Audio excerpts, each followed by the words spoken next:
बिस्मिल्लाहिर्रहमानिर्रहीम। आज प्रोग्राम के साथ मैं हूं नसरुल्लाह मलिक। नाज़रीन, आज का प्रोग्राम ज़रा रूटीन से हट के, सियासत से भी हट के और जो मुल्क के सियासी मामलात हैं उनसे इसलिए आज हट के है कि इस वक्त जो है अमेरिका के अंदर न्यूयॉर्क में पाकिस्तान और इंडिया की टीमें मद्दे मुकाबल हैं। रवायती हरीफ और पूरी कौम आज टेलीविज़न स्क्रीन के सामने बैठी हुई है। इस वक्त जो है हिंदुस्तान की टीम जो है वो 5 उनके खिलाड़ी आउट हो चुके हैं, 95 रन्स हैं और 13 ओवर हो चुके हैं। इस मुकाबले को बड़ी जो है सनसनी खेजी भी है इस मुकाबले के अंदर, क्योंकि जब भी पाकिस्तान और हिंदुस्तान मध्य मुकाबल होते हैं तो धड़कनें बड़ी तेज़ हो चुकी होती हैं कि कौन जीतेगा कौन हारेगा। लेकिन पाकिस्तान की टीम पर जो है तवक्कुआत कितनी हो सकती हैं, इसका भी आज के प्रोग्राम में जायज़ा लेंगे और फिर देखेंगे कि जिस तरीके से पाकिस्तान की टीम अपना मैच हारी उसके बाद क्या उन गलतियों की निशानदेही की गई और आज के मैच में इम्कानात कितने हैं। क्योंकि अगर तजियाकार जो हैं उनको देखा जाए तो जो साबिक टेस्ट क्रिकेटर्स हैं उनके बयानात को भी सामने रखा जाए तो लगता यह है कि मैच 50-50 है, दोनों की तरफ जो है वो पढ़ा जा सकता है। लेकिन कारकर्दगी आप देखनी होगी कि अगर स्कोर किस हद पे जाकर रुकता है और फिर पाकिस्तान की जो बैटिंग है वो किस हद तक आज मजबूत साबित होती है ताकि ये मैच जीता जा सके। मैच आप टेलीविज़न स्क्रीन पर देख रहे हैं, तजिया तबसरा आप हमारे यहाँ देखेंगे। और सबसे पहले आपको लिए चलते हैं पाकिस्तान के सीनियर तरीन सहाफ़ी, स्पोर्ट्स एक्सपर्ट मिर्ज़ा इकबाल बेग साहब के पास, जो आपको खेलों की खबरें भी बताते हैं, तजिए भी उनके आप सुनते हैं, तब से भी उनके आप सुनते हैं और उनकी पेशगोइयाँ अक्सर जब मेरे प्रोग्राम में आते हैं तो सच ही साबित होती हैं कि आज कौन जीतेगा, कौन अच्छा परफॉर्म करेगा। मिर्ज़ा इकबाल बेग साहब, बहुत बहुत शुक्रिया आपका प्रोग्राम में वक्त देने के लिए। लाहौर स्टूडियो में मेरे साथ मौजूद हैं साबिक क्रिकेटर असद अली, पाकिस्तान कौमी टीम की तरफ से वनडे मैचेस खेलते रहे, T20 मैचेस भी खेले। मिर्ज़ा इकबाल बेग साहब, अब तक की जो सूरत हाल है अगर उसका हम जायज़ा लें तो कितना पलड़ा भारी है, किसका पलड़ा भारी है? बहुत बहुत शुक्रिया आपके तारुफ का नसरुल्लाह मलिक साहब। मसला ये है कि जो ये पिच जो है न्यूयॉर्क के साउ क्रिकेट स्टेडियम की, इस पिच पर गेंद जो है वो कभी रुक कर आ रही है, बड़ा मुश्किल है बैटिंग करना। अगर जिस तरह से अभी 5 आउट हुए, 93 रन है, 7 ओवर अभी बाकी है, भारत की बैटिंग में बड़ी डेप्थ है। अगर 150 तक ले जाने में कामयाब होती है और अगर 10 रन और भारतीय टीम स्कोर करती है तो वो बोनस के होंगे और मैच फिर बड़ा दिलचस्प होगा। उसकी वजह यह है मलिक साहब के पाकिस्तान की टीम हमेशा हदफ के ताक़ुब में घबराहट का शिकार हो जाती है और ये इतना क्रंच मैच है। एक तो पाकिस्तान अमेरिका से मैच हार कर आया सुपर ओवर में, दूसरी ये पिच बड़ी ट्रिकी पिच है, आउटफील्ड भी बहुत स्लो है। अगर आप स्ट्रोक खेलें तो बजाय चौके के 1 या 2 रन बन रहे। तो इन तमाम चीजों को मद्देनजर रखते हुए मैं समझता हूँ मैच बैलेंस है। पाकिस्तान ने अच्छा परफॉर्म किया है, विराट कोहली को जल्दी आउट कर लिया, वरना वो इस तरह की विकेट्स पर डेंजर मैन बन सकते थे। और उसके अलावा रोहित शर्मा, दीगर उनके बैट्समैन स्ट्रगल में मसरूफ नजर आए। लेकिन मैं समझता हूं कि हार्दिक पांड्या, रविंद्र जडेजा, ये ऐसे खिलाड़ी हैं जो कि IPL में खेलते हैं। अब बकिया ओवर में ये किस तरह की बैटिंग करते हैं ये देखना होगा। बेग साहब, अगर हम कंपैरिजन करें बैटिंग का पाकिस्तान और इंडिया की बैटिंग लाइन का, तो आपको लगता है कि इंडियन बैटिंग लाइन स्कोर इतना टारगेट बना सकती है जो मुश्किल होगा चेज़ करना पाकिस्तानी टीम के लिए? जैसे कि आपने खुद कहा कि जब टारगेट सामने होता है तो पाकिस्तानी टीम उसको चेज़ करते हुए घबराहट का शिकार होती है। बिल्कुल मलिक साहब, आपने सही कहा, क्योंकि उनकी बैटिंग जो है उसमें डेप्थ है। हमारी बैटिंग रिवॉल्व करती है बाबर आजम, मोहम्मद रिजवान और फखर जमान पर। इनके अलावा हमारा कोई और बैट्समैन अब तक जो सीरीज हुई है, चाहे वो न्यूजीलैंड के खिलाफ हो, आयरलैंड के खिलाफ हो, इंग्लैंड के खिलाफ हो या USA का मैच हो, हमारा कोई और बैट्समैन उस तरह की परफॉर्मेंस नहीं दे सका। अगरचे शादाब खान ने डैलस में 40 रन स्कोर किए। तो इस पिच पर और जिस तरह से हमारे बैट्समैन खेलते हैं, मैं समझता हूँ भारत ने 3 फास्ट बॉलर्स खिलाए, उनके पास स्पिनर्स भी हैं, जैसे इमाद वसीम बॉलिंग कर रहे हैं। मेरे ख्याल में पाकिस्तान के लिए मुश्किल हो जाएगी, इन्हें 140 तक कंटेन करना होगा। रह गए 140 से आगे निकले 150 और उससे आगे निकले तो फिर पाकिस्तान के लिए बहुत मुश्किल हो जाएगा, अनटिल एंड अनलेस कोई खिलाड़ी एक्स्ट्रा ऑर्डिनरी इनिंग्स में खेल दे। लेकिन बेग साहब, 6ठी विकेट भी गिर गई है, 14 ओवर्स में 96 रन और 6ठी विकेट का गिर जाना। मैं आपकी तरफ वापस आता हूँ। असद अली, स्कोर अब रुक पाएगा 6ठी विकेट गिरने के बाद?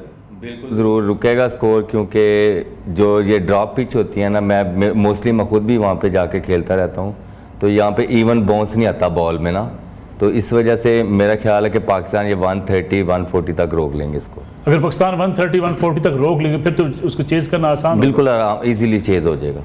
यानी आज का मैच आप समझते हैं पाकिस्तान जीत रहा है? इंशाल्लाह पाकिस्तान जीतेगा। लेकिन ये पाकिस्तान की बैटिंग अगर शुरू में ही ना चल पाई, बड़ी जिम्मेदारी किसके ऊपर होगी आप समझते हैं कि फलां हमारे प्लेयर को जो है वो परफॉर्म करना ही पड़ेगा? मेरे बिल्कुल बाबर आजम दुनिया का नंबर 1 बैट्समैन, आपको पता ही है। साथ में रिजवान है। आज उन्होंने एक अच्छी चेंजिंग की है। आजम खान को उन्होंने ड्रॉप किया और उस्मान खान को खिलाया है, ये बड़ा अच्छा साइन है। Usman Khan is very good player, उसने अभी परफॉर्म भी किया रिसेंटली। लेकिन 7वीं विकेट भी गिर गई है मिर्जा साहब, 7वीं विकेट भी गिर गई, स्कोर वहीं पे रुका हुआ 96। जो असद अली कह रहे हैं कि 140 से ऊपर नहीं जा सकेगी टीम, लग रहा है आपको अभी ऐसे? मलिक साहब, इस ग्राउंड पर ड्रॉप इन पिचेस हैं, 4 मैचेस हो चुके हैं, ये 5वां मैच इस ग्राउंड पर खेला जा रहा है और इन 4 मैचेस की 8 इनिंग्स में सिर्फ 4 मरतबा ऐसा हुआ है जब कोई टीम 100 रन या उससे थोड़े से ज्यादा रन बनाने में कामयाब हुई है। अब तक किसी टीम ने 150 रन इस पिच पे नहीं किए। और अगर आप इस पिच का बिहेवियर देखें कि यहाँ पर ये ड्रॉप इन पिच है, बॉल रुक कर आ रहा है, डबल बाउंस है। अब तक इस मैच से पहले तक जो फास्ट बॉलर्स थे उन्होंने जो 4 मैचेस में 125 ओवर और 2 गेंदें की और उसमें उन्होंने 45 विकेटें हासिल की। उसके बरक्स स्पिनर जो थे वो इन पिचेस पर इतने कामयाब नहीं रहे, उन्होंने सिर्फ 25 ओवर और 2 गेंदें की है और उनकी विकेटों की तादाद जो थी वो 10 थी। तो इस लिहाज से अगर देखा जाए इस मैच से पहले तक, तो इस लिहाज से देखा जाए बॉलर्स की डोमिनेंस है इस पिच पर। पाकिस्तान को जल्द से जल्द भारत को रैप अप करना होगा, क्योंकि अगर आपने रैप अप नहीं किया 140 145 तक 140 तक भी अगर इंडिया ले गया तो पाकिस्तान के लिए इस पिच, क्योंकि बैट्समैनों के जहन में होगा मलिक साहब, जब हमारे बैट्समैन भी जाएंगे तो उनके जहन में होगा कि ये डबल बाउंस पिच है। देख साहब, मैं साथ साथ आपको अपडेट भी करता चलूं, 2 बॉलों पे आमिर ने 2 खिलाड़ी आउट कर दिए हैं, जडेजा भी आउट हो चुका है, अब हैट्रिक के चांस ले रहे हैं। यानी जडेजा का आउट होना भी आप समझते हैं बहुत बड़ी कामयाबी है? बिल्कुल, रविंद्र जडेजा जिस तरह से बैटिंग करता है और उसमें बड़ा रिलाय करता है भारत, और खासतौर पर लोअर डाउन द ऑर्डर वो बड़ा कॉम्पिटेंट बैट्समैन के तौर पर अपने आप को मनवाने में कामयाब हुआ है। अगर उसकी विकेट गिर गई है और भारत की इतनी लंबी बैटिंग लाइनअप और धड़ाधड़ ये विकेटें गिर रही हैं, तो इसका मतलब है कि पाकिस्तान जो है ग्रिप अपनी मजबूत करता जा रहा है और पाकिस्तान ये मैच जीत गया मलिक साहब तो फिर यूएसए के खिलाफ जो हारे ना वो तमाम दाग धुल जाएंगे, फिर लोग भूल जाएंगे। लोग चाहते हैं कि भारत के खिलाफ पाकिस्तान जीते और कुछ भी हो जाए, लोग ये चाह रहे हैं, क्योंकि आज पाकिस्तान के लिए जीतना बेहद जरूरी है। और जिस तरीके से अब तक हमने परफॉर्म किया, तो देखें किस्मत की देवी भी हम पर मेहरबान रही मलिक साहब, टॉस से बड़ा वाइटल रोल प्ले किया, क्योंकि क्लाउडी कंडीशन थी, बारिश हुई है, पिच में नमी थी, तो टॉस पाकिस्तान ने जीत कर वही फैसला किया जो करना चाहिए था कि उनको बैटिंग की दावत दी। हमारे पास टॉप के 4 पेसर्स हैं, मोहम्मद आमिर, शाहीन शाह अफरीदी, हारिस रऊफ, और उसके अलावा हमारे जो चारों पेसर्स हैं नसीम शाह, वो बड़ा जबरदस्त है।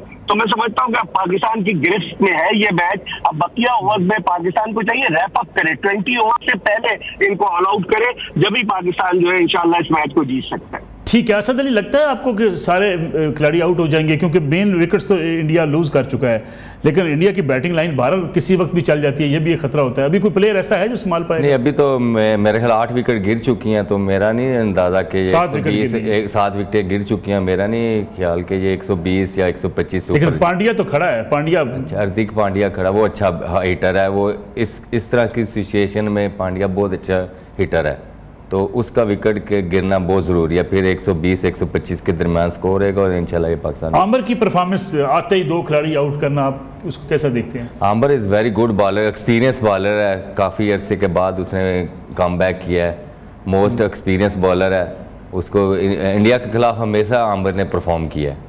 स्कोर कार्ड भी मैं आपके सामने रख दूं, 15 ओवर हो चुके हैं, 97 रन हैं, 7 खिलाड़ी आउट हो चुके हैं।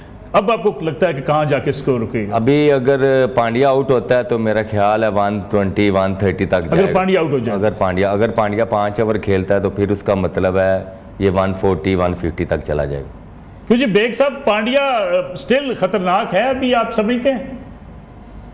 मलिक साहब, हमको आपको याद होगा नवंबर 2022 में जो वर्ल्ड कप का बड़ा इंपॉर्टेंट मैच था Pakistan versus India at Melbourne Australia में, वहां पांड्या ने बड़ी अच्छी बैटिंग की थी, विराट कोहली का साथ दिया था, वहां भाई भारत की विकेटें जो थी वो खिजा के पत्तों की तरह बिखर गई थी, लेकिन इन दोनों ने अपनी टीम को फतह से हमकिनार कराया। तो Pandya is a difficult batsman, उसको अब हमारे बॉलर्स किस तरह बॉलिंग करते हैं। 5 ओवर है, यानी अभी आपके पास 30 गेंदें उनके पास बाकी है, और हार्दिक पांड्या ने पिछले मैच में भी जो यहाँ पर हुआ अच्छी बैटिंग का मुजाहरा किया, बॉलिंग भी अच्छी की। तो मैं समझता हूँ उसकी विकेट सबसे इंपॉर्टेंट है, क्योंकि 5 ओवर्स में अगर भारत मजीद 30-35 रन बनाता है मलिक साहब, तो ये मैच फंसेगा, आप मेरी बात याद रखिएगा। यानी आमिर का प्रेशर अभी इस वक्त तो है, ये प्रेशर बरकरार रह सकता है, आप समझते हैं?